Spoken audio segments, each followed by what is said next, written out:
Stop. Before you scroll past this, before you assume this is just another Middle East story about oil prices and sanctions and military posturing, I need you to understand something that almost nobody in Western media is actually saying out loud. What is happening right now in the Strait of Hormuz is not a story about Iran. Iran is the stage. The real drama, the one that will define the next decade of global power, is the conversation happening between Washington and Beijing. And it is a conversation conducted not in words, but in warships, tankers, and the white-knuckle silence of two nuclear powers daring each other to blink first. Let's start with what we know. The United States military blockade of Iranian ports in the Strait of Hormuz began at 10 a.m. Eastern Time on Monday, and China's foreign ministry wasted no time calling it a dangerous and irresponsible act that risks inflaming tensions across the entire region, CNBC. Now, if you've been paying attention to Chinese diplomatic language for the past decade, you know that Beijing does not use words like dangerous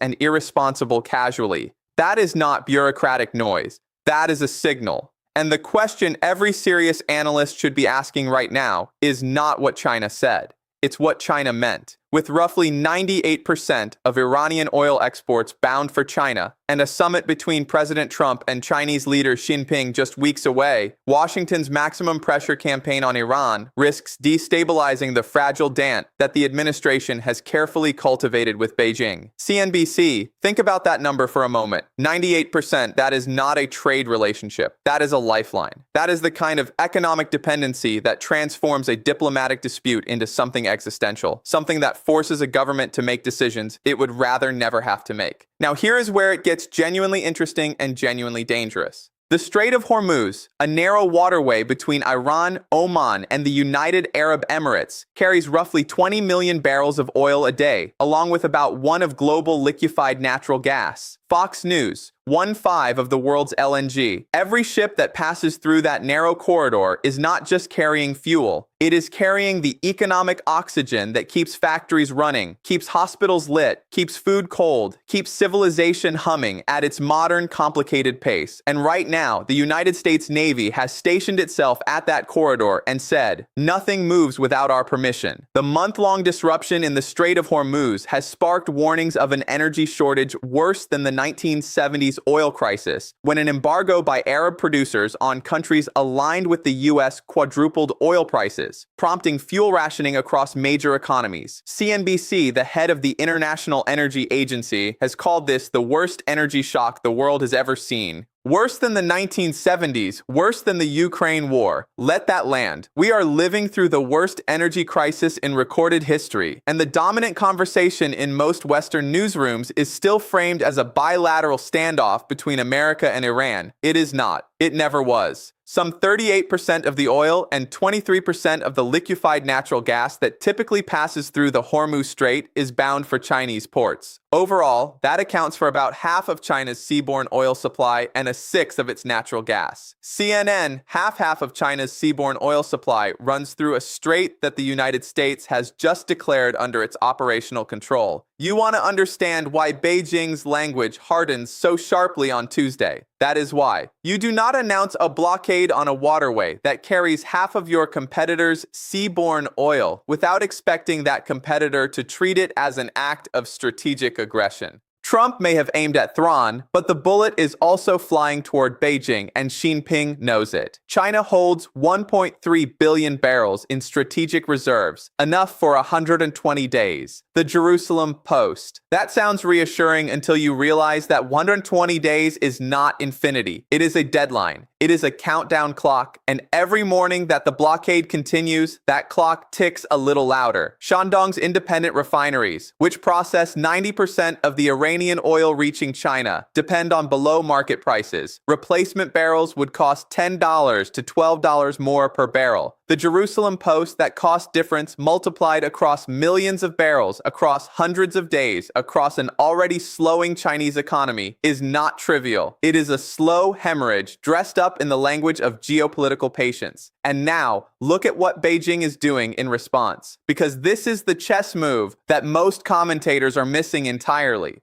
Russia's Foreign Minister Sergei Lavrov arrived in Beijing to meet President Xi Jinping, and Moscow has offered to help China with any potential energy shortfall, stating that Russia can fill the resource gap that has arisen in China and other countries interested in working on a mutually beneficial basis. CNBC Russia is the emergency supplier. Russia is the insurance policy. And the moment that Washington tightened the Hormuz corridor, Moscow pulled its chair a little closer to Beijing's table. Do you understand what that means strategically? Every day, the blockade continues. The Washington versus Beijing dynamic is slowly becoming a Washington versus Beijing and Moscow dynamic. Trump may believe he is squeezing Iran. He is simultaneously pushing the two countries he most needs to keep divided into tighter alignment. China's Foreign Ministry spokesperson Gu Jiaqin told reporters that the Strait of Hormuz is an important international trade route for goods and energy, and that keeping the area safe and stable and ensuring unimpeded passage serves the common interest of the international community. Newsweek, diplomatically elegant, carefully worded, technically neutral. But beneath that diplomatic elegance is a very clear message. China considers free passage through the Strait of Hormuz to be a matter of common international law, not American discretion. And the subtext, the part that doesn't appear in the official transcript, is this. If you challenge that principle, you are not just challenging China's energy supply. You are challenging China's conception of its sovereign rights as a global economic power. Signs of friction are already emerging. China threatened to retaliate with countermeasures against any U.S. attempt to use weapons sales as a pretext for additional tariffs, with the Foreign Ministry rejecting what it called groundless smears and malicious linkage. CNBC, groundless smears and malicious linkage. Again, pay attention to the language. That is not the measured response of a government that feels secure. That is the sharpened rhetoric of a government that believes it is being cornered and is letting Washington know quietly, firmly, without triggering a market panic, that there is a line it will not allow to be crossed. A U.S. interception of a Chinese vessel would likely become a major incident, as China would make a point of standing up to the U.S. in a situation like this, leaving the relationship in a fundamentally different place than where it is now. CNBC, according to David Meal, head of China practice at Eurasia Group, a fundamentally different place. That is the clinical language of a think tank analyst describing what in plain terms would be a rupture. Not just a diplomatic setback, not just a trade dispute, but the kind of maritime incident that rewrites alliance structures, accelerates military spending, and haunts textbooks for generations. We are one miscalculation at sea away from that scenario. A U.S. sanctioned tanker linked to China sailed out of the Strait of Hormuz and into the Gulf of Oman on Tuesday after Trump's naval blockade came into effect. CNBC One tanker, one quiet, deliberate passage through a blockade that the United States Navy had just announced to the world. Beijing did not hold a press conference about it. It did not send a tweet. It just moved a ship through the water and let the action speak in the language that actually matters between great powers, the language of demonstrated capability and calculated defiance. The blockade does not need to stop every barrel. It needs to make the cost of continuing the trade higher than the cost of stopping it. And it needs to present Beijing with a menu in which every option serves American interests. The Jerusalem Post. That is the strategic logic behind what the Pentagon is doing. Force Beijing to choose between bad options, and no matter what China picks, the United States wins something. If China backs down and pressures Iran to negotiate, Washington gets a deal. If China confronts the Navy directly, Washington gets to frame China as the aggressor. If China absorbs the cost quietly and waits, Washington gets 120 days of leverage before the reserves run out. It is a trap constructed with considerable sophistication. The question is whether Beijing recognizes it as a trap, or whether it has already decided the trap itself is the provocation that justifies changing the rules of the game entirely. Taking more oil off the market, particularly the only oil that is now getting out from the Persian Gulf,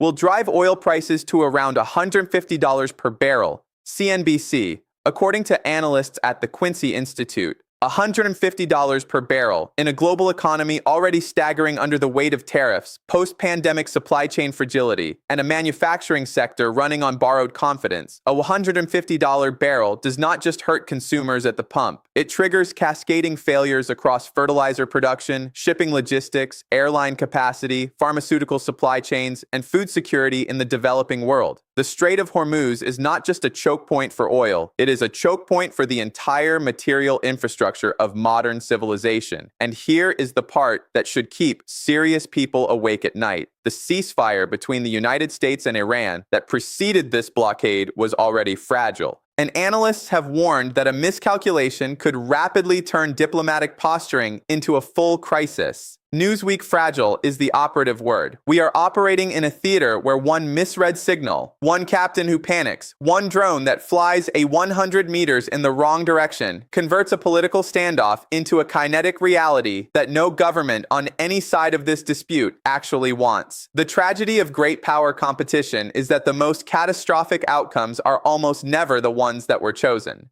They are the ones that slipped past every checkpoint because everyone assumed someone else would stop it. How Beijing calibrates its diplomacy in this critical ceasefire phase will be linked directly to how much pressure its economy is under. CNN, that is the variable that matters most right now. Not Trump's tweets, not Iran's declarations, not the Pentagon's press briefings. The variable that matters is how much economic pain China is willing to absorb before it decides that silence is no longer a strategy, that the cost of inaction has finally exceeded the cost of direct confrontation. When that calculation shifts, and history tells us it always does, the world that exists on the other side of that shift will be genuinely unrecognizable from the one we inhabit today. The Strait of Hormuz is 33 miles wide at its narrowest point. 33 miles separating the Persian Gulf from the Gulf of Oman, separating $150 oil from the current market price, separating a tense but manageable standoff from the geopolitical rupture of the century. And right now, within those 33 miles, the United States Navy and the Chinese merchant fleet are engaged in a slow, quiet, enormously consequential test of wills. A test that neither Washington nor Beijing has publicly acknowledged, that most Western media has barely begun to understand, and that the rest of the world is watching with a mixture of dread and the creeping, nauseating certainty that the adults have left the room.